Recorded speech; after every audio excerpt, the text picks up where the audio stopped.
Liberty House is not a hotel. It's not just a bunch of guys living here that are alcoholics and addicts coming and going and doing what they want. And it's not a hotel. We run it like family.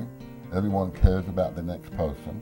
And if they don't, and someone knows something that John knows something that Jake did, or Bill or Bob, and he doesn't say anything, well, we look at that. We'll put that in under the microscope and say, well, what was that behavior all about?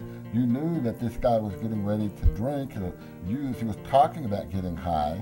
You knew it. Why didn't you say something? And someone will say, well, that was his problem. Or, well, I don't know. I think that, that was his business, not mine. Well, we don't accept that here.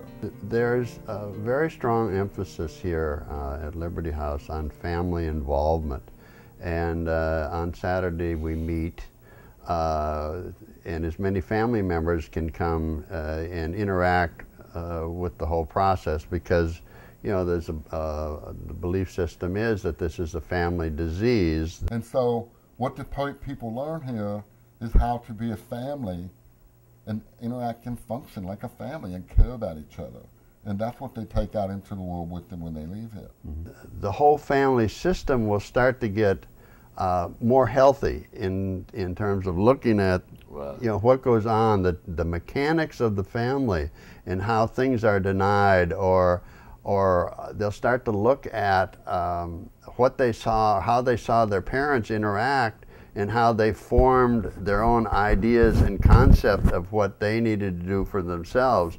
And a lot of it has to do with how they then started to isolate and take care of their own problems and find out the best way to make themselves feel better. And often that is what's led to the substance abuse, because that becomes then the soother in their life, because they can't trust their family system to deal with the difficulties that they're having, because mom and dad don't know what they are.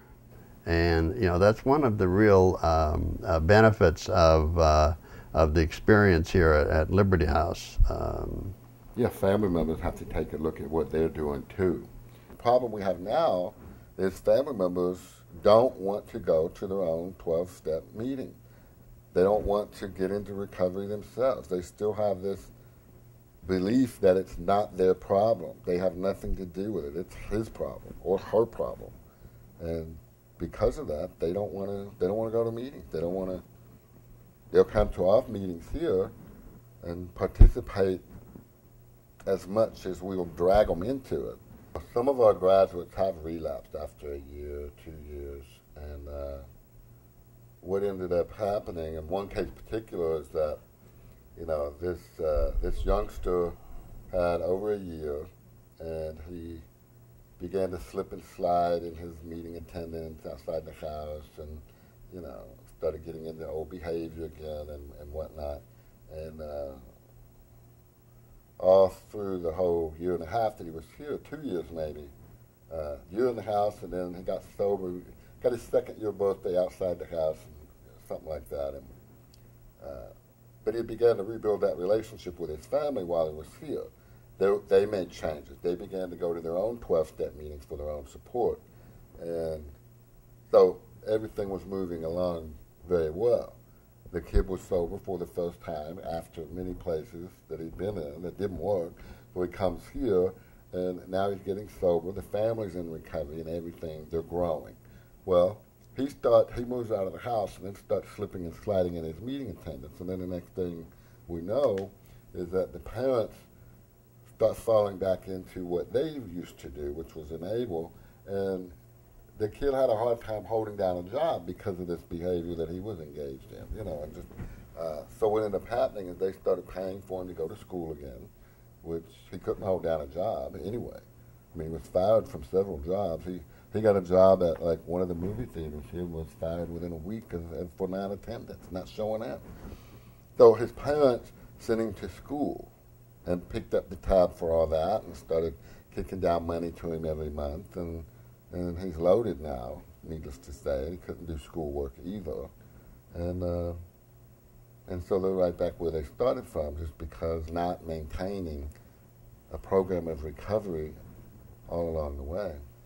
and we were telling them not to pay for him to go back to school. Yeah, at some point down the road, family members like to say, okay, thank you very much for your help. You've got everything back on track for us. We'll take over from here. Mm-hmm. And when they do, it usually heads to disaster. And we confront that. See, we'll deal with that. We'll address that. They'll come back crying in group, oh, my son's out using, what happened? And we just put the behavior back under the microscope again and look at, like, what was going on. And when family members come here, they have to take a look at things just like the guys in the house do. What are they doing? How are they interacting with their sons? Why are they interacting that way? Look at the result that's always happened when you did things this way. Mm-hmm. And then other family members here that's been around for a longer period of time are there with solutions. We're there with solutions to them, again, in the context of a 12-step program. I realized one day I was driving my car on the way to work while I still had a job, and it was early in the morning, and it crossed my mind about, I was going through downtown, down the 101, and I thought, that little thought about stopping and getting crack crossed my mind, and then my other part of my mind goes, no, but I feel good right now. If I do that, it's going to ruin my day. And as I'm thinking that, my car is going off the exit ramp, and this terror kind of entered my body, and I knew that I didn't have any control anymore, and there was nothing I could do about it. And that's when I realized I couldn't stop it.